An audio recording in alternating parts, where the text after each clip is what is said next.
Ето тук на тази камера. Добре. Не, на тази не си в добър ракурс. Не, на оно. На луна там ли? Ох, чакай малко, ще да паднем.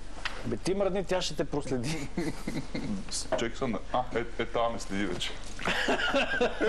Имаме ли връзка? Ало, чувате ли? 6-6, имаме ли връзка с студиото? Да, мисля, че имаме. Не се извади на мен така. Тихо, почвам да чета. Чакай малко, чакай, спри, чакай. Имаш една празна кутия от бомбони тук. За какво ще ни служите? За какво ще е кутията с бомбони? Не, да видим, аз не се сещам. Чакай да му направим такова клапа. Чик. Клапа, да. Клапа, да, чакай клапа.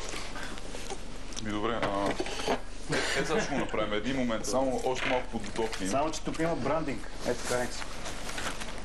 Мога да отвориш кутията, бати, с... Не бе, има брандинг, да не се вижда. Добре. Сцена първа, дубъл първи. Да. Областният писар. Седа си аз пред магазина на Jet в Тит, Лис.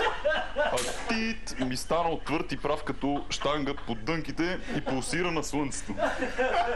И минава стария доктор Скрентън, страшно готин агент. Няма по-готин човек от доктор Скрентън в тази долина.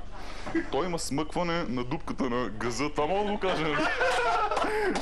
Не може да го кажа. И когато искаш да го тът, ти дава газа си накрая на 1 метър черво. Това вече не го разбрах.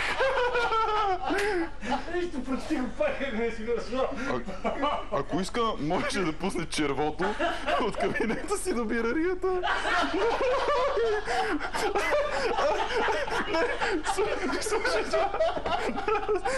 Слушай, а то ще мърда натам насам и ще се търси.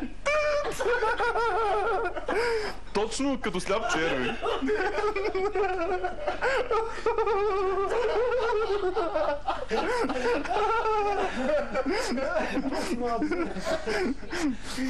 Утре ще прочетем друг пасаж. Стига толкова за днес.